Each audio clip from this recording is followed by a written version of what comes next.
Did you hear anything? It says recording. Okay. All right. So, hi everyone, and welcome to my audio-visual channel. Today, I continue the search for the meaning of art and beauty through conversations with colleagues in different artistic fields. And so today, let me present to you my guest, Max Perkins, whom I graduated with in 2015 from the New York Academy of Art, both as drawing majors. And well, Max, thank you very much for being here and thank you very much for your time. Well, thank you for having me. When you said like the meaning of art and beauty, there was kind of a mushroom cloud that went up in my head. So Yes, good. mind blown already. Let's do this.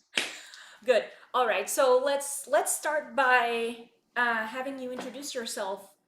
What do you do, and Oh my what are you up to goodness. these days? Um, well, yeah, I guess it's so the last time Gabriela saw me, I was a bit of a child. So hopefully I've grown up like slightly since then. Um, so I'm Max. I went to school to be a fine artist, and we both went to the drawing program, and that was at New York Academy of Art. That was an absolute blast. Yes. Um, since then, I have kind of transitioned into animation as they call it a storyboard artist. So it's essentially writing fiction with pictures, Yes. keeping in mind how the pictures relate to each other sequentially, and ultimately creating a blueprint for what would be a finished film eventually. Yes. Um, so yeah, I think that's kind of the best way to describe it. I still write in words as well because I'm not that visually capable, but writing with pictures, I think, is as simple an explanation as I can achieve at this moment.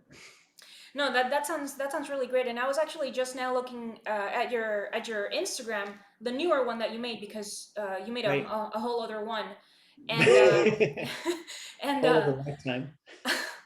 yeah, and I noticed the handwritten notes on there. So I mean, I guess I'm curious now about like with all of the newer technology and all of this stuff, for filming and special effects and everything, I find it lovely and cool that there is still a need for an individual to sit down and sketch out Yeah. things by hand and writing things in cursive or print or whatever it is, but by hand. And I think that's very cool. And Oh, because machines are cool and everything, but they can only do so much, in the sense that they kind of output what is input into them. Whereas we definitely operate in the same way because we're empirical, but in the sense that we also need input in order to be able to perform the output. But then every time, I feel like every time there's any kind of repetition in terms of whether writing something again, or even when I'm doing exercise, like the next rep or whatever, they're right. always a little bit different. Yeah. They're not exactly the same. Like if I try to draw the same thing again, it's a little bit different each time. So I think, and the output of a machine, the point of the output of the machine is that it's always exactly the same. So I just think that's cool.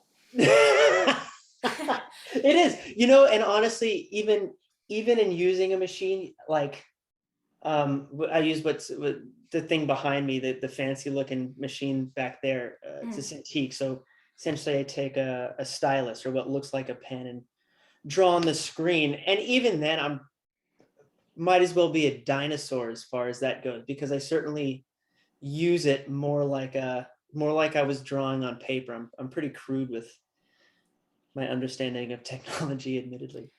I But mean, I prefer paper still. right. So yeah. Okay. So all right. So then you deal in the digital tools as well as the traditional tools. You use Yeah, both still. that's why I'm wearing these like sick looking glasses that you can't really see my eyes, because I spend all day looking at a computer and I'm scared my eyes are going to turn into jelly. Wait. So then, what are the glasses for exactly? It's just blue light Yeah. protection. Oh yeah, that's in vogue currently because apparently the blue light from screens Yeah. does a thing, you know. It makes you go cross-eyed, which like to some people is pretty funny, myself included. Like, Sometimes it's funny, for sure. wake up in the morning like this. Well, at least they look cool, so no worries. I'll take Yeah, you it. can have like the added like, oh yeah, girl, you know, like thing with the like What is it? How do the people do it? no no yes, but Do I get the, wait. get the Wait, I glasses? have to get my own glasses that I want to do the gesture with. So just give me You a got it. I second. want to see this. Give me a minute.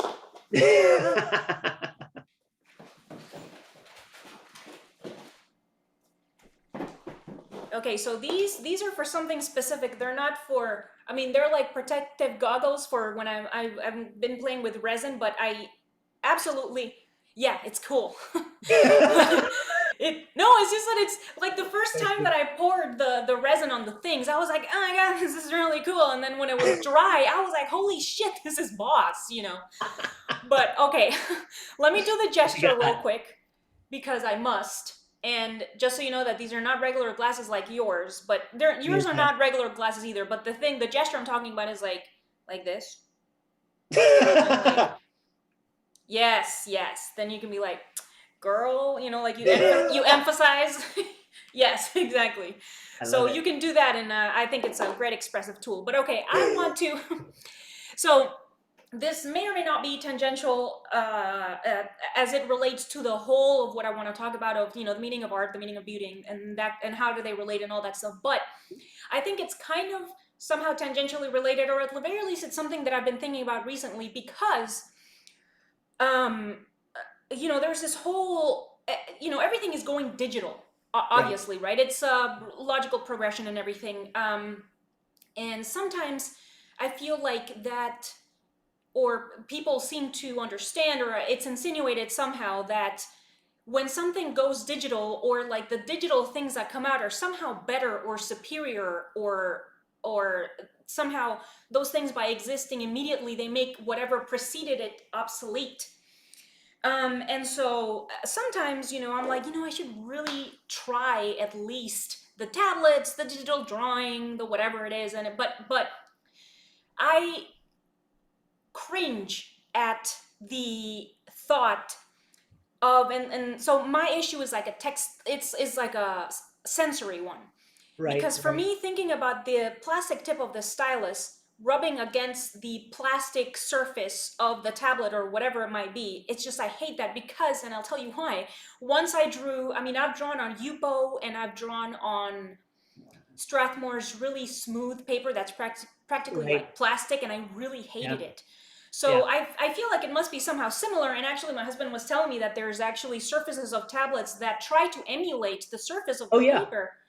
But it's like, I mean, I have lots of thoughts and opinions about this whole thing. It is like I feel like I feel like the digital mediums, like I kind of understand this stage they're going through right now, as trying to find their voice via the emulation of the traditional media and trying to imitate them as best as they can, because like the brushes try to imitate a brushstroke of a Right. Right. bristles of a brush, like the pencil fiber of the surface of the paper and all that stuff. So like I would like it if digital media found their own voice and started doing things that traditional cannot do, because that is the point Right. of a medium. Graphite does things that painting cannot do. Painting does things that graphite cannot do. Sculpture does things that neither of the previous two Right. Right. cannot, Right. right? Right. Yeah. I don't know. I mean, I guess you deal with these two materials constantly, with these two mediums Sure. constantly, and I'd like to know what your thoughts are on those. Yeah. Well, I know it's funny. Well, let me start with a story because stories Yes. are always so much fun. So I'm gonna make myself sound really cool. I promise you, it's not that great. Um, so shortly after school, I got an internship at this big animation studio, and I got it under the impression that, well, storyboarding is the only part of production that they still let you draw on paper, right? Which was Mm-hmm. pretty much like the determining factor for me. That's what got me into it, Yeah. you know. Um, and on top of that, I had started kind of looking at like cinematography and become engaged with like, oh, well, that's kind of cool. Like they're using the image for this reason and that, but that's beside the point. So anyway, I get this internship, and I get there, it's a drive, like you stay there for the summer and work at the studio. And so I get there and we're getting all of our stuff squared away. And it's like the opening orientation. They go, all right, story artists, we're so excited to let you guys know that you will be the first class that uses digital. And I'm going, oh, shit.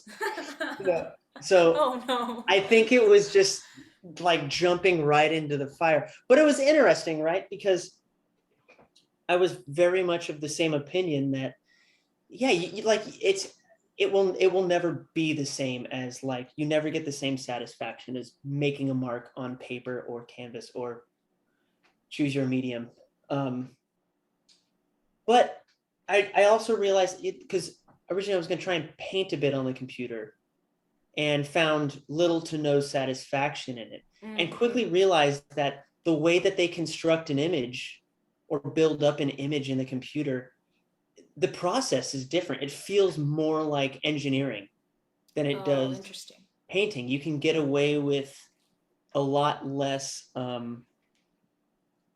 don't want to say there's a lot less skill. I would say it's a very different skill, Yeah, for sure. right? It feels, I guess, if you were to equate it to something traditional, it would be like combining collage and paint, right? Interesting. That makes And sense.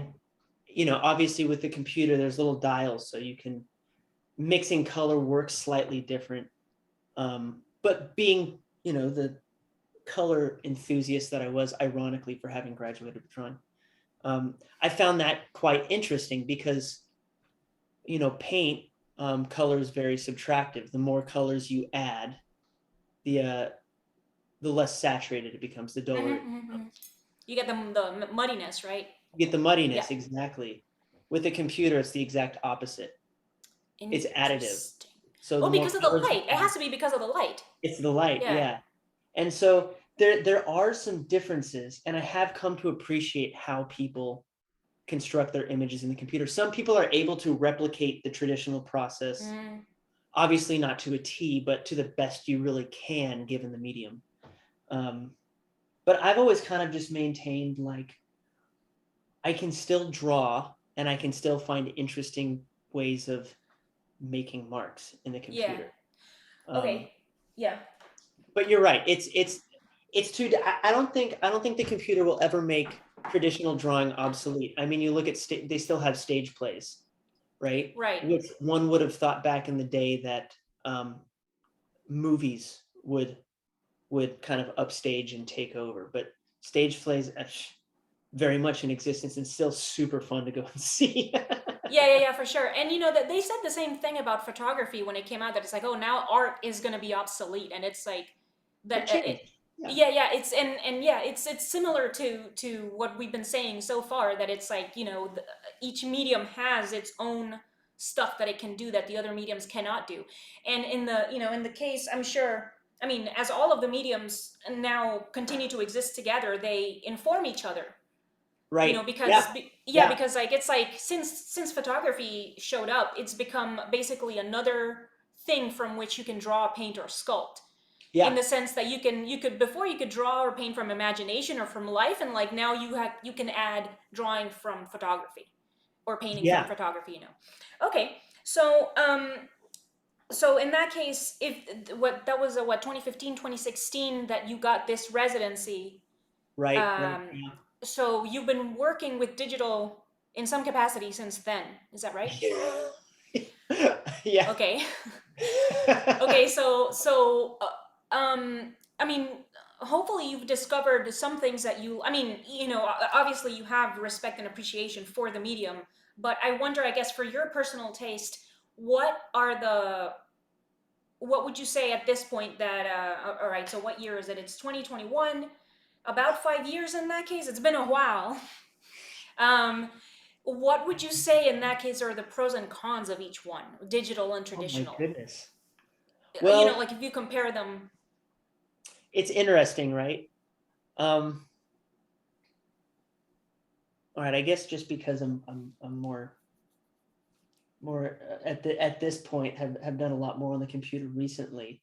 The cool thing about working on the computer, or I'll say it like this: the best thing about working on the computer is that you can iterate forever, and the worst thing about working on the computer is that you can iterate forever. Yeah, You know, yeah, yeah. we have the controller command Z function, I which see. essentially is delete, or undo, undo, Yeah, undo. yeah, yeah. You'll have a lot of digital artists with one hand on the pen and one hand on the Control keyboard. undo. Mark, undo, mark, undo, mark, Yeah, undo. yeah. And it goes on and on and on. I make a point to, they have the little thing on the back so you can erase. Treat it more like a real pencil and Yeah. not use the undo. But I think for what I do, which is essentially the telling story, there's a lot of editing and redoing and kind of discovering the piece by process of elimination. Um, I don't imagine it's too different to sculpting in that way, or even drawing. But with the sculpting, you're going to add some clay, you're going to mold it. I don't need that much. You take some Mm. off and then put it on a different part, and until you figure out how it's going to work and the composition and all. So I think that's the great part. It's easy to iterate and work through your ideas quick, which I've very much come to have an appreciation for, and kind of implement that in my daily life to the best of my abilities. It's always kind of a problem solving and finding solutions for stuff, which is really fun. So this iteration that you're talking about, you mean like when you paste something, then it's exactly the same over and over again? It would be like, I don't know, when you do life drawings, Yeah. short poses even, and you Yeah. go, I didn't get that right, I'm going to try and redraw it. I didn't get it right again, I'm going to try and redraw it. Mm. um, without being too much of like shooting from the hip, so to speak, or just it's not necessarily like a mindless thing. You're trying to get closer and closer to what's in your head. Mm.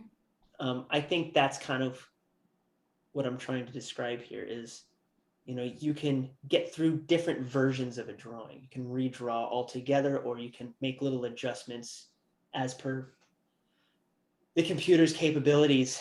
Okay. But I've found that to be a real asset. Um, Whereas with paper, you might wear down the paper, Right, right. There's this where you physical just do more of your limitation in that planning ahead aspect. of time. Yeah.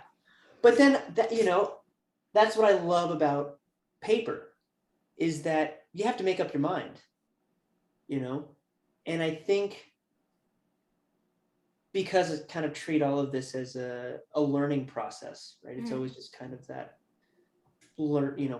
solving your problems, and maybe I'm not super romantic about a lot of it, or esoteric, or maybe it's not as spiritual in this way for me, but The uh, digital? just art altogether. Mm. It's very emotional, but and cathartic even. Um, but I often think of it in terms of just solving the next problem, because that's what I enjoy. That's kind of how I enjoy navigating my life. Um, I think the fun part of paper, aside from the satisfaction of making a mark, I think my favorite thing used to be to draw on frosted, Mylar? yeah, like a frosted mylar with a charcoal pencil. Mm. Oh my God, it was smooth but gritty in its own kind of like really, oh, it was like butter. It was like butter if butter was gritty and satisfying way. If that's any kind of way of describing anything. Yeah, no, no, I understand what you mean. I drew on Mylar once, and that was it for me. Um, No more. yeah, no, I mean, I made a drawing that I really liked, and there's actually that aspect of degradation that you were talking about with paper, except that it's way faster because Mylar has a texture, Yeah. and it's very it's velvety. I mean, it makes me think of velvet, and it's very nice. but you can't erase very much because then you wear away that texture, and it's like then it's just like regular flat plastic. Yeah, yeah, it's kind of one and done. Yeah, yeah. So in that case, maybe it's more paper than paper, and that you have to you better get it right Yeah, you fast. better get it right. Yeah. It's true. And I think the other element of that was the finger painting. Still haven't graduated kindergarten. I still like to paint with my fingers. Um, and Mylar is, oh, it's so good for that. Just to make a mark, like, Yeah, you know, yeah, yeah. But it's nice. okay, so then having to constantly work with digital in that case, I feel like it must be because I mean I know I have other colleagues that I know who are artists and they draw, but their work was with pencil. I mean, I'm talking about the past where this kind of stuff was like still done in pencil, and then when they got home and they wanted to do their own personal work, they were just like up to their balls of the Way up here. pencil. Yeah, your balls are up here.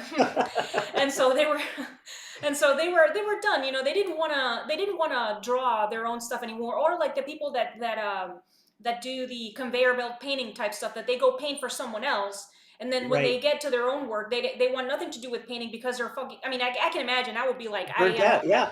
So like, I mean it. I am speculating here that maybe because you're dealing with a digital medium that you're not as crazy about as you are maybe graphite and like traditional stuff, that maybe you can still get home and work on your regular traditional pencil and paper. I mean, because it's not exactly the same. So like you can still get home and work on your stuff and not feel like you're up to you're done with the thing. Right. Up to my balls. Yes. I love it. I'm sorry. I don't intend to tease you about it. That was just an No, no, that's amazing fine. expression. I loved it. Yeah, I think to a degree you're right. You're absolutely correct. It's very different. And I've come to really this is so silly. I've come to really enjoy working with pen and post-it notes, Nice. right? Very, very, because it's for me, it's about it's a lot less about like the finished execution at this point, because the nature of my job is not to make a finished piece. It is Mm. to find your way through ideas and create an experience for the viewer, which however you're going to interpret that. So I think, yeah, on one hand, it's really nice when I get to put the computer away and work on my own stuff on post-it notes or watercolors, or I haven't really been able to do much oil painting because I just don't have the. I mean, I could, I suppose, but I've spent so much time now just worrying about like, okay, how can I best tell this story? Mm. That it's become really long and drawn out for me. I almost prefer just very quick um, But drawings at this I, point. I feel like you like even when we were in school, like you kind of still had that tendency Yeah, to absolutely. for towards you could argue that it's efficiency or whatever it is, just like summarized quick. Um, Yeah, I and that's, I mean, like, it would be ridiculous not to say that that wasn't my previous training, right? That was kind of what was trained to do from the beginning, and I had no issue with that. I really enjoyed that. But then obviously at the academy, we got to do all like the cast drawing and the like what you're so freaking brilliant at, the really fine rendering. Um, and I have to say, I still really enjoy that, and I enjoy looking at your drawings and seeing them go, oh yeah, once upon yeah, a time. that's actually I was thinking about that because again, recently I was looking at your Instagram, and it's like that characteristic of your visual language or your style or whatever, like is still there. And it's like in a way I mean you and I specifically, we have kind of like opposing, or like in my mind anyway, they're opposing tendencies where it's like you're cool with like sketching something quickly, and then you can start another drawing immediately, whereas like I love going into a repeating downward spiral in like a 1 by 1 inch area. And you nail it though. You're so good at it. I mean, it's just like that. Both have But thank you. And I mean, I think you're a prodigy at just what you do. And it's like I think that both are valuable skills, and they're both skills that should be cultivated by the individual. And it's like it's funny because like I have a schedule. I have a weekly schedule. I will send you a picture because I'm not publishing that. Um, I'll send you a picture for you to see, where I have a 20-minute daily sketch precisely because so like I'm in this minuscule area just working on it just endlessly practically, and then I feel like I need to practice starting a drawing again, like that Right, part of the right, procedure. It's like there's a spectrum of where like starting a drawing and then ending a drawing, and it's like you're kind of like over here for the most part, and right, i'm like right. and i'm like i'm like in limbo. I'm in limbo trying to get between the two from one to the other, and it's like I'm just loitering forever in the middle. So it's like they both definitely have the pros. They're, I don't know, like they both have these characteristics and things that some people might consider better than others or whatever it is. It's a Yeah, it's, proclivity. can I ask you, am I allowed to ask you a question? Yeah, yeah, do it. Is that okay? Do you find that to be, I guess I'll use the word meditative, but do you find that to be a kind of very just calming meditation? Just that, like, I can focus on this little piece for a long time, and everything around me is peaceful just for these moments, you know? Do you find that to kind of be the case where it's drawing becomes like a very calming activity? Yes, for sure. The um I've tried to explain it once or twice of what it is exactly that I'm trying to do, and so it's a mixture of like trying to kind of fill in the little holes between the marks of pencil through which the paper Right. comes in. So filling it in, and there's that. And more recently, I thought of making the marks come closer together. Oh, By that's filling it good. in with by filling it in with even more marks, and the end result is like this surface of like white noise. If you remember television, the I do remember that too. okay. I was young, but I remember. Yeah, so like when you didn't have like a channel or a signal or whatever, you had like the little gray dots everywhere. So that's kind of like what it looks like when I'm really close, sort of. I Right. mean, that's what it reminds me of anyway. So it's like, yeah, it's definitely, I mean, most of the times it's definitely like very I'm basically obligated to focus my stare into the tiny spot and everything, Right. and a lot of times it's like very calming, and it's kind of like breathing or whatever it is. But then other times it's like, holy shit, I am never gonna finish this fucking drawing. And it's like, because it's like, check it out, like this is the current work in progress, and I have been here in this corner for, I don't know, I lost count. I don't Yeah, know. yeah. Um, Like, this, sorry. yeah, no, go ahead, sorry. So I was gonna say, where was I going? I had a thought in mind and it just escaped me. Um, so like in theory, it's kind of like pointillism that requires a magnifying glass. Yeah, if you wanted to see the pointillism, you'd need a magnifying glass for sure. Yeah. That's awesome. I've been working on trying to film that, and to try to convey in video what I'm talking about, or to just show what it is that I'm talking about. But we'll see. And I'm gonna try the camera, the cell phone camera. I have another camera. We'll see how that works out. Super HD camera. We'll see. Yeah, Get way in I there. might need one of those lenses that are like this big or something. I don't know, because it's so small. It gets the cameras have limitations, of course. But okay, so um, since you have tasted, I guess you tried painting. You did the écorché, so you did some sculpture Right. and all of that stuff. Yeah, yeah, we all did. so so having experimented, and you continue to experiment, what other people, like a lay person, quote unquote, would think is art. I would like it if you now try to tell me, or no, tell me what your opinion is, what art is to you. What does art mean to you? Oh my goodness. Especially Again, now that you have the taste now of the digital medium. I guess again, there was just a mushroom cloud that went up in my head. What is art?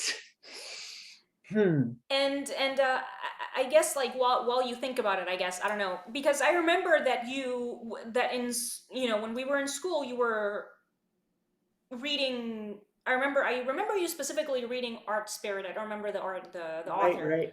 Yeah. Um, Robert Henry, I think, or it was the Gist of Art or the Art Spears, one of the two. right, But yeah, yeah. and I remember also you talking a lot with Guno because Guno is amazing.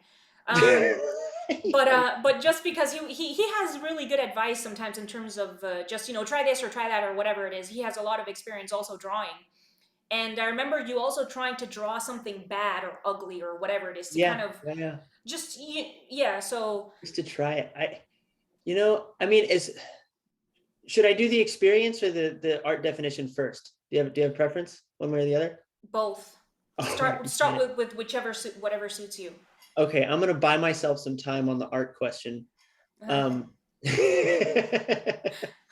no, I think that, it's a constant process of trying to kind of find out what you're about. I think there are a lot of people who come to it with a lot of existing conviction, and confidence in kind of what their ideas are. And I and continue to really struggle with that. With Having what? I'm sorry. having a worldview, or having a view that Yeah, yeah. having a conviction that kind of dictates what your craft is going to communicate, Mm. right? Um, and I'll talk about this all the time.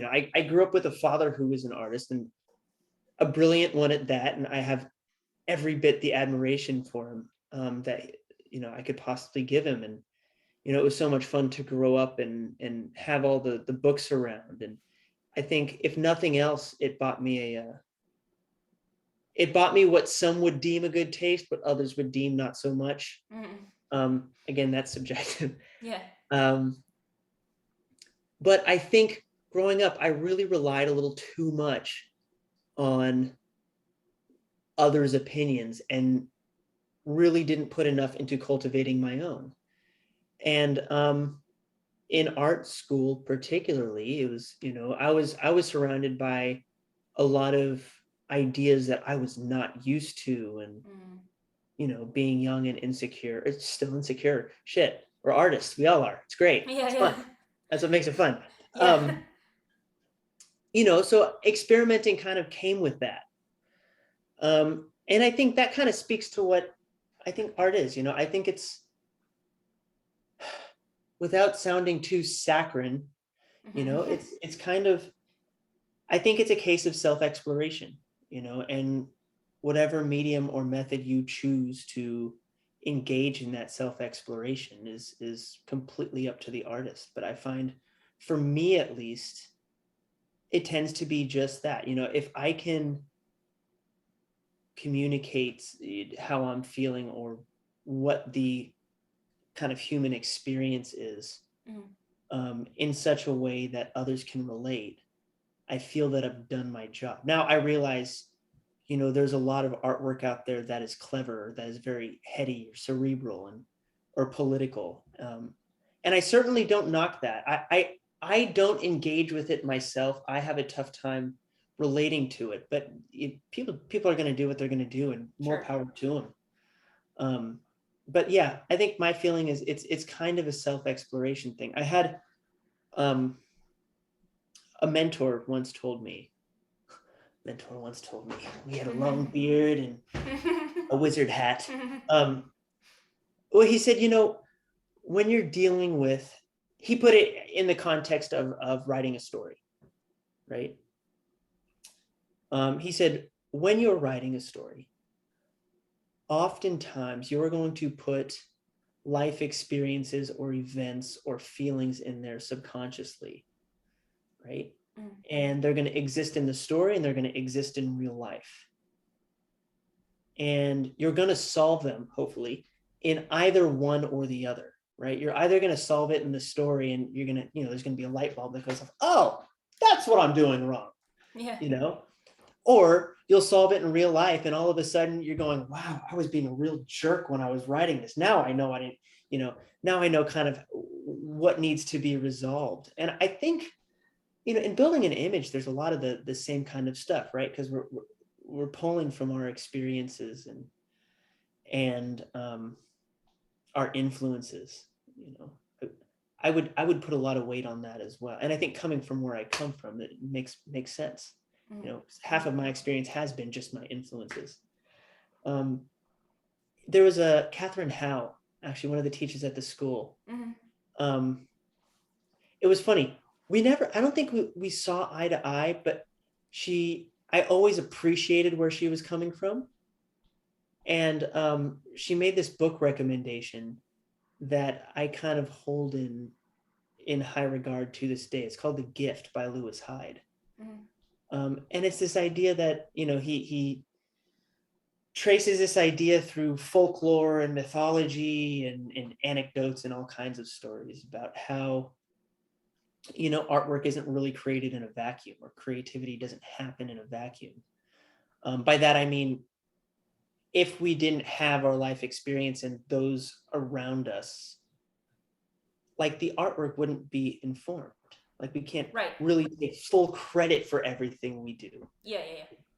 A lot of it has to do with our influences and kind of our interaction with the world and with one another. And I think I in part because of how I came up, and in part because of my experience now being a storyboard artist, is very, very collaborative. It's all about, showing an idea, having it shot down, trying another one, and everybody goes, well, somebody else goes, oh, well, that's great. What if we tried this variation of that idea? And it becomes kind of this really fun, like, show and tell, this game of charades. Sorry, this is getting super long-winded, I realize. No, but please go right ahead. No, continue. But I think, that's it. I think if I had to define it for myself, at least, it's a case of self-exploration and this kind of process of collaborating with and being a part of the creative experience that's happening around you at the same time. I mean, that makes perfect sense as, like, at the very a very good opinion, at least, on what is the definition of art, because that is exactly what, I mean, I would agree, or I think that is exactly what we're doing in every possible layer of producing a work of any work of art, because there's all of there's constant problem solving, like you were saying, which is also a form of exploration. When if you're drawing from life, or if you're drawing from, it doesn't matter what you're drawing from, you are also exploring, and which is a synonym basically with searching. You are searching for something. You're searching for the shape with lines and tones and whatever it is, and shadows, or whatever it is. This first one that I did does not work. You erase it and you make another one, and then, okay, that one looks right, and then you make another one, and it's like, all right, that does not quite work. You erase that second one and you make another one. So it's like, that is an exploration, and a search. You're trying to search for the shapes to work together on the paper. This probably also happens to you while you're trying to produce an image, that it's like, in your mind, you have the internal dialogue where you're exploring the idea. It's like, all right, but then, so, this doesn't look right. I want this to feel like something. I want to try to convey this idea, or I want to try to convey this angle, or I want to try to convey the body doing this very thing, or like the space. So it's like, in absolutely every layer that I can think of, for now, at least, in terms of, like, making art, there is for sure exploration. And I mean, I don't think it's negative in any way. Because, I mean, I kind of feel like you're giving yourself shit in a way for like, having been young and having your ideas basically be the ideas of other people in a way. But it's like, that is exactly what it is when you're younger. It's like, Right. Right. because of this whole exploration thing, it's like, what do you start exploring with? You have to start exploring with something. Somewhere. Yeah. Yeah. It's like when you were born, you were not like, you did not have stuff uploaded by default. Like in terms of ideas, Yeah. you have to start with something. So like that was like the first program or whatever that was installed or Yeah. something, and then you have to like work with it and add more stuff, and then you make your, it's like now it just now, I thought that when I was, when we met or whatever, when, how old was I, 30 something or whatever. You were 30. You were 30 exactly. Okay, so you're right. So I thought I was pretty clear on certain things, and turns out almost 10 years later that I really wasn't. I mean, it's not that I wasn't necessarily, but it's like now I feel very differently about a lot of things, Yeah. Yeah. you know it's like now at this point in somewhat recently, I would say a year or two at most, I've been like, but what is art? And you know after, Right. Yeah. right, so it's like, what, after thinking that I kind of thought maybe I had an idea about what it was. And it's like, really, the reason for which I want to do these conversations is to try to find out what it is for me by Right. Right. having other people tell me what it is for them. And I want to try to recalibrate the idea, because the previous idea I think was flawed. The previous idea is, I want to say postmodernist, but I don't know if it's postmodernist or not. But I do think it's something to do with like uh, Marcel Duchamp and the Dadaists and the ready-mades and all Right. that stuff that came in and just shat in the well. Okay. And so my problem with that is that it introduced the idea that anything can be art and anyone can be an artist if they say they are. So for example, I'm like, I just made this work of art, and then I get into MoMA. Right. Right. Right. And it's like, I feel like that is flawed. I feel like, I have started to feel like there is a flaw in that idea. Right. Um, because, like the process of making a phone is its own process. The Right. process of making a drawing is another process. It's like, and, I Some feel like, disconnect there. Right. yeah, and I don't think they should be equated as if they were the concept of art. One is art, the other one is not. And so like I always had in the back of my mind what I kind of thought art was, which I was like, it's kind of old-fashioned and traditional, but I think art is what is on a canvas, on an easel, Right. Right. on a pedestal, and this kind of like more traditional type stuff. It's like, I don't even, like, lately I'm like, I don't know how I feel about performance, I don't know how I feel about installation, or all of these other things that want to kind of usurp the term, or want to get Wow. That is, get in there yeah. somehow. And it's like, I don't know how I feel about like letting them in, kind of, Right. for Right. me, at least for me. um and so yeah, that's kind of, and I feel like that also applies to beauty and the search for beauty. So it's like, and actually, the I will tell you why I started to do this, just the long-term research, basically. Mhm. And it's because I want to sell my work, I want to sell my art, I want to sell the stuff that I make. And I feel like the sarcastic attitude that I had before, I was like, yeah, I mean, give me money for it if you want it. Okay. Or yeah, it's like I can charge whatever I want for this or that. It doesn't matter, because anything is art. It's like, who am I to judge? I don't know what art is. And it's like, and that was like, then that was polluting my attitude when I try to sell things and when I try to talk about them and whatever it is. And it's like, if I try to kind of change improve it and make it something that I actually enjoy, like believing in the product, basically. And this is like some call center shit from when I used to work in the call center, when they were like, yeah, you got to believe in the credit card to be able to sell it, like this kind of, like, I have to You're like, yeah. believe, right? So like I have to believe in the product as worthy, for being worthy, worth of what I Right. believe Right. it is.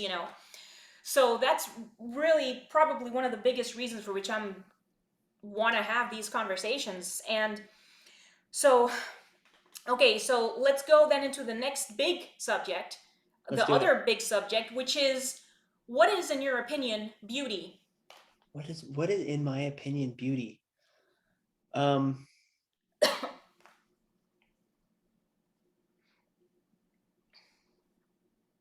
a distilled idea, I A think. distilled idea. Uh-huh. A distilled idea. I mean, I guess we could say I find beauty in a singular distilled idea, right? And I guess that kind of comes from, you know, during the kind of creative process. A lot of it, we earlier were talking about like course correcting, Mm. right? This isn't the right line, so I'm going to try it slightly over here, and it's kind of this process of finding.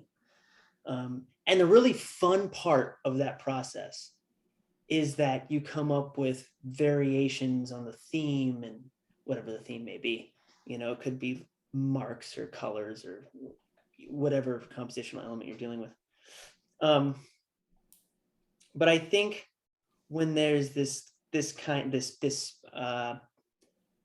music happening between the idea and the craft, when it feels singular, and there's no excess, and it's just this streamlined um, thing. Technical terms, thing. Yeah. Um, You need a master's for that. You need some yeah, I got a masters to master's for that understand. one. That's why we understand it. Take that, American school system. No, I'm just kidding. That's mean. Yeah, I find a lot of beauty in that, just because the nature of my artwork tends like 180 degrees the opposite direction. I tend to find, oh, well, this idea would be cool, and this idea would be cool. Oh, and I can use some of this, and there's some of this influence, and oh, I can make like an obscure reference to that. And that is so satisfying to have those things in there. But it also draws me further and further and further from just having like a simple, clear idea. And I realized that the pieces of work that I love, I start to love the most, are the pieces that can do just that, that can perform a very singular, coherent or cohesive. Words A are little not bit of my both, thing. This is maybe. why I draw. you know, um, Cohesive piece. I find a lot of beauty in that, regardless of the form that it takes.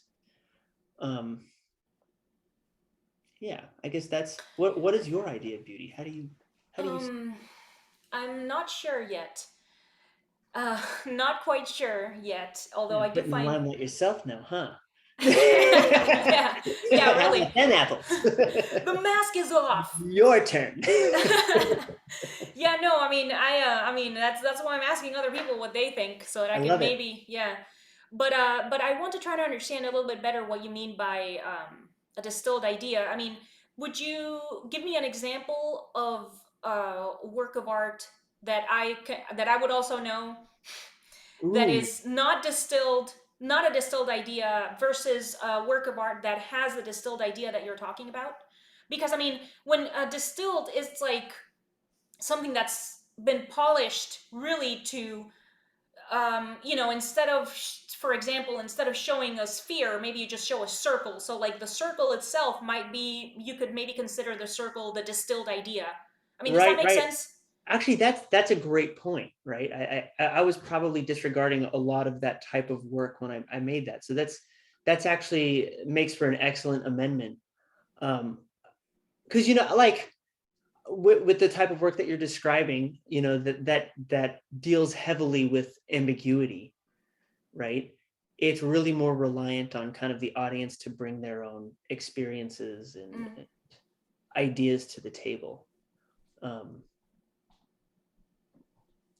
and honestly, there can be a beauty in that as well. One of my favorite stories is very open-ended, and doesn't come to a conclusion, and it's Uh-huh. meant to be ambiguous, and it's beautiful for that reason. Or you can just look at like any French film ever made, and it's all Yeah. it's all that. And I say that with the utmost respect for French filmmaking, but Yeah. that's how a lot of it is. And I think for many people who enjoy the kind of exercise of, oh, well, I read into it like this, that stuff is really enjoyable to look at. But I guess it kind of becomes subjective, right? Because you or I might look at something and go, well, I kind of want to have my interpretation, of course, but I want to know what the artist was thinking, as Right. opposed to the artist is going to put it on me to decide what their art is about. That seems kind of one-sided, Yeah, yeah. right? Okay, so in that case, the distilled idea that you're talking about, is it I'm trying to think when of a piece of artwork to explain it with. Paul Klee, Clay or Klee, Klee, whatever his name is. I remember as you remember, sneak off to the Met quite often when we were in school. And I'd spend half the time looking at the artwork in the museum and half the time deciding on what the next book I was going to buy was. And there was a book that had a bunch of Paul Klee's work in there. And I keep promising myself I'm going to get a tattoo of this thing, and it just hasn't happened yet. I'm still a bare canvas. But he did I call it a squiggle. I think the official title was like compositional sketch number 25 or something like that. Or I'm gonna look for that while you talk about it because I'm I curious. can find it on my phone and send it to you. For when you post the video if you like. But it's basically like a line, like a curve like this, and then a second line that kind of follows that same trajectory, but has slightly more curves and angles and stuff that goes around it. And I was like, oh my God, it's a single through line with kind of variations on that theme, similar to music. And I know music was a big part of his visuals as well. And not that there was any kind of deep idea about that beyond just here is a through line with variations on the theme. I found that to be really, really interesting and beautiful, just because it's one single idea.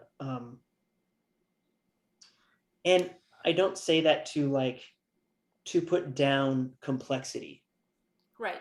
Right. Well, no, I mean, I haven't thought that at all, and Yeah. that you're trying to do that. It's just that I think that because I mean, what we're trying to talk about right now is beauty, and I mean, I feel like there's definitely beauty in being able to distill something down in a really efficient, satisfying way that is really straightforward. Like, I mean, I think I understand what you're talking about, but I also something that is also satisfyingly complex in the sense that it isn't like endlessly complex, Right. but Like there's layers to it. It's like yeah, an but onion. there's layers that one can understand, or that Right. the contemplation, or that it makes you think about something, or you're like, oh, it could be this, or it could be this, or you're trying to understand what the artist was trying to convey. There's for sure beauty in both of those things. I guess what I wanted to try to grasp better was whether this distilled idea was when you achieved the distillment yourself, that you're able to kind of reach that conclusion, and like the conclusion is this idea that you have polished enough that Right. it's really straightforward, and really you cannot cut off anything else from it because then it'll be missing a piece. It's Right. solid. Or or whether, I mean, I guess it could be both, and whether when an artist makes work that you like that you understand immediately what there's nothing else, not much more to interpret necessarily. Maybe like the artist's Right. idea is there immediately. I think that's really cool that you brought that up. Sorry, I'm making gross mouth noises, trying not to make it audible. I did it too, and you didn't notice, so it's fine. It's cool. You're fine. No, there was one other student that we went there with, Matt. Come on, Matt, if you're listening, call me. No, he The was. most elusive man on earth. I know. Yeah. I miss him. I miss him. I miss him to pieces. Miss many people to pieces. Oh yeah, for sure. Um, he was talking once about, I don't even know if it was directed at me or if he was talking to somebody else and I happened to be present. Mm-hmm. Um, he was talking about how there was an artist that he was looking at. Who, what? It's going to kill me that I don't remember who it was, but he was saying, it's great because you can look at it as a young artist and say, oh, well, the craftsmanship is great. And then you might get a little more experience and you come back and realize, oh, wait a second. I understand a few of the metaphors. And then you come back later and you're like, all right, well, now I can kind of intellectualize it. And so in that way, it functions in layers. And I thought he nailed the nail on the head, hit the nail on the head, however you want to say that. Again, that's why I do visuals, because words aren't my thing. But I think, there's a beauty, like, equally, there's this thing in story. It's Andrew Stanton, to be the guy who directed Finding Nemo, right? He's got this thing, who he credits another guy with, Bob Peterson, of the unifying theory of 2+2, right? And that's this idea that when you don't give the audience 4, right? You don't give them the answer that they want to engage, right? I think genuinely, like, we want to engage with either movies, paintings, whatever. We want it to be a conversation. So you don't give them 4. You don't give them just the direct meaning. You give them 2+2. You let them come to the conclusion of 4. Which is another version, I think, of kind of what Matt was talking about. Matt, correct me if you're wrong. You have to show up first and contact us first, though. Yeah, you got to come out of the ether. Because like we are definitely not going to find you. It's like try googling Matthew Camo, for crying out loud. You get like a plumber in Colorado or something. I'm being serious. I'm being serious because like I was looking for his charcoal drawings to show to this class that I'm teaching, and it's like try to freaking find a website of that man. Right. I know. He's elusive. The elusive. I miss him. Anyway, but yeah. So I think it's weird, right? Because yes, we want to be shown an idea, but oftentimes we also want to engage with it, and I think just people like to have an opinion on things, and I have to say, after living overseas for a while and kind of seeing like the reputation that Americans have overseas, and trying desperately not to live up to that reputation of kind of like the ignorant American, oh, well, you're from Panama. Well, I've got a friend from Panama, so I also know about Panama, but not really, or, oh, I've got a friend who lives in Paris, Perry, but like, I think there's a big culture here of, oh, well, I'm informed, and so my opinion is valid.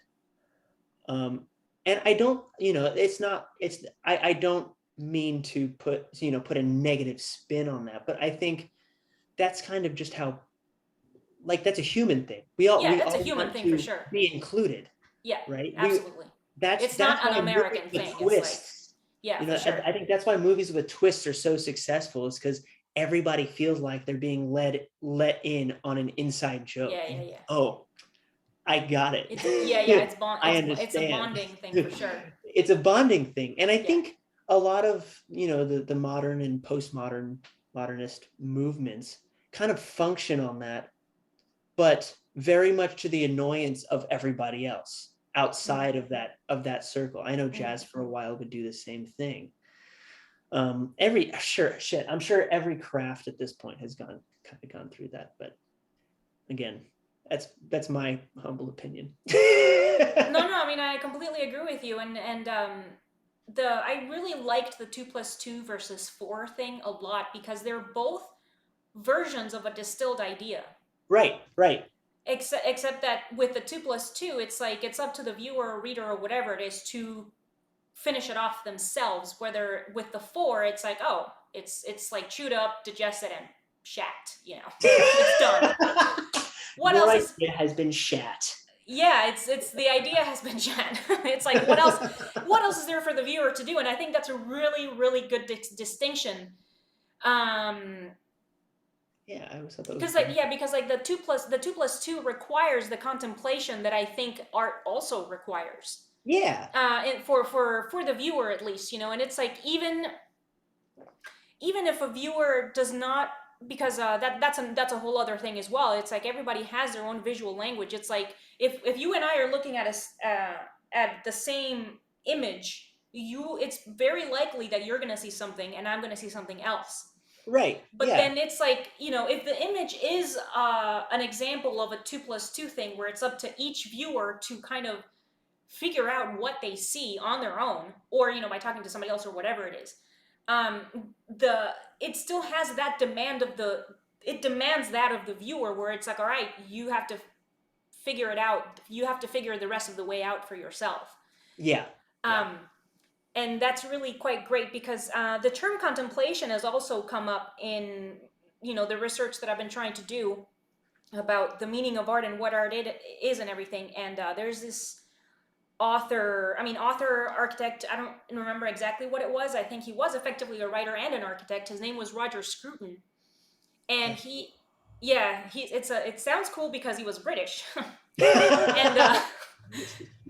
yeah, it's obviously like Roger, and I think he was Sir Roger Scruton. Anyway, the thing is that he's actually been a really big, he has helped me a lot in trying to kind of hear kind of that it's okay to say that lots of things that pass for art these days is fucking ugly, and why. And it's That must because have been very affirming. That's awesome. yeah, it was, because it's like, it's important to kind of hear certain things sometimes, Yeah, and it's like I really needed that to kind of be able to then develop what it is that I might be thinking on the subject. And he uses the term contemplation a lot, and it's like he also, I would say that he mostly talks about architecture, because effectively it's like, you see, if you see in, I'm not sure about in California, but in New York, when you see the renewed buildings or restored buildings or whatever, they're all just,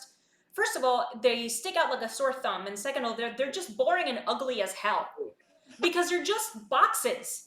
right, They're right. boxes with like a little frame here and like a line there, and it's like, I do not want to live there, because first of all, it's ugly, and second of all, you're going to charge me like 5 grand per month for like a tiny little matchbox of an apartment. There's all of these things, but the appearance is really what throws me off the most. Yeah, we and have our it's equivalent in California, but it's not quite the same. yeah, so it's like, Understood. whenever you see like the older type building, that they have like these beautiful filigree type things and these beautiful curves, Yeah, counter curves, and these designs and the relationships things, and it's like, it's really not necessarily to to be a worshiper of the past necessarily, like, like the old stereotypical guy that's like, yeah, we used to do it better and whatever it is. It's like, that's not, because credit where credit is due. Like, the design of those things is fucking beautiful, and it's, I want to stop and look at it, where it's like the renewed box building, I kind of want to spit at it. It's like, I don't want to do anything. It's like, I don't want to contemplate it, I want to hate it. That's what I want, you know so don't look at me. Yeah. yeah, it's like, I'm gonna walk past you without looking at you several times to remark the point that I don't want to look at you, to the Right, box right. building. You know what I'm saying? So yeah, I don't know. I feel like that is a flaw of the design when that happens. Right, right. And The it's thing is ugly. Yeah. I I love also just to talk you up a bit. I love that you've gone like totally outside of just the like academic drawing and found so much inspiration and like affirmation in this architect. I think that's freaking cool. I think everybody can benefit from that mindset, myself included. It's really easy to get caught up kind of in the rat race of like our little niche crafts. Um, but yeah, it's interesting, right? Because I'm notoriously a social media naysayer. So anybody You're not wrong anybody about that. listening, I apologize in advance. but I feel like we're kind of in this constant feedback loop of only being okay with hearing our own opinions, Oh yeah, for you sure. know? And the opposite to that is like we need to hear our own opinions spoken back to us. And I was really happy to hear that you found somebody like outside of your immediate circle that shares that opinion. And everybody should be able to say what they think, of course, you know, um, just not at the expense of others. Oh Um, yeah, for sure.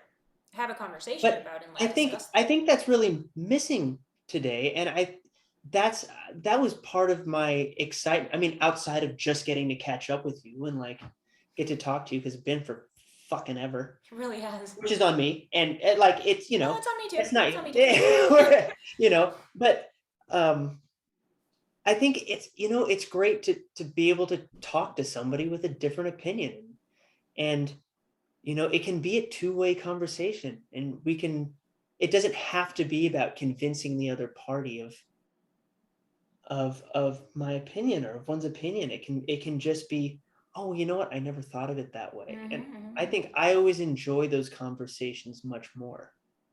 I was really looking forward to this for that reason. Because as you pointed out earlier, yeah, I tend to do these like, and I can't even say they're mad. There's so many people like who have spent so much more time doing these really quick drawings and stuff. Guno, for instance, Mm. Mr. Bookshelf full of his own sketchbooks. Um, this guy. Um, but then being able to talk with you, who's so good at just sitting down and meditating on this one little inch and a half square, and finding so much enjoyment and you know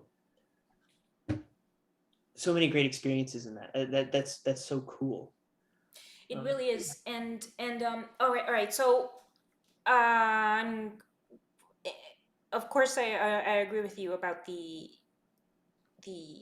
I have the bad habit of um wanting the other person to acknowledge or um to just change their mind Right, to the way right. that I think. And it's like, and I start getting pissed off and whatever it is, and it's fucking ridiculous. It's like I'm aware that it's ridiculous, and I'm trying really hard to change that behavior because I'm aware that it's ridiculous. Um, No, but you're spirited. I love it. You're like Ew. impassioned. I wish I had. I'm such a wuss. I'll like kind of just keel over. No. I always admired that you're like. Well, I mean, it's maybe it like looks cool or something, but at the same time, it's like it's very like the opposite of encouraging Right, right. to the other individual or other people to just like approach me and so that we can have a conversation. And well, I mean, that's my character flaws are not the subject of conversation. It's been No. an hour. And actually, listen, I would like it if another time, because I mean, as I was saying, as I've been saying throughout the conversation, I really, what I want, at least for now, is to try to talk about art and beauty. But I want us to talk again in the future, like in the same context, maybe also for to show off on YouTube, or just so that we can like exchange ideas about this whole, not just the digital versus traditional, but also like your part of the spectrum, which is the sketchy part, and like my part of the spectrum, which is like I don't want to use the term render monkey because I think that's something different, but kind of like that being into the developing the drawing over and over Right. again. Yeah. So I definitely want us to talk about that in whatever format it is. It doesn't matter. Okay, so but it has been an hour, and um, I think it's like the positive note that you were talking about just now, that it's good that having discussions and conversations and rather exchanging ideas versus trying to demand agreement from the other person, or Right. like kowtowing to the other individual because they look enraged or whatever. um it's like, yeah, it's like that is I find that it's like it's absurd that we're behaving this way right now. It's kind, and I'm trying, like I want to reiterate that I'm trying really hard to not do that anymore because it's ridiculous. It's like whatever. The thing is It's that we're all learning, man. It's all good. yeah, but yeah, there's a Pink Floyd song, and it's Pink Floyd minus the bassist, the I angry wish I guy. knew the names. I just know Roger. I think it's Waters. Yeah, Roger Waters. So it's music that was produced only with David Gilmour, the guitarist. Got it. So the song has like samples of the guy. God damn it. That guy. The guy that was on a wheelchair and he talked through a computer because he couldn't talk anymore.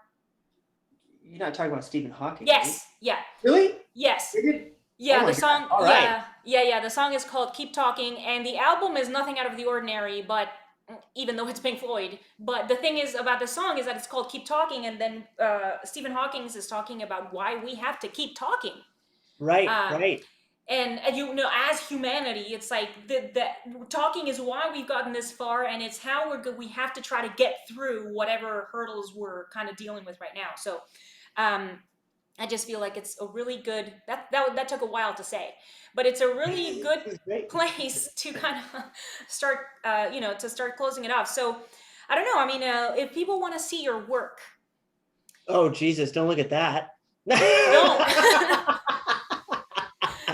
I don't make work. Yeah. You know what? I admittedly, well, I have an Instagram. I think it's Max Perkins Artist, which is very creative, given, right? Admittedly, I haven't posted a lot recently.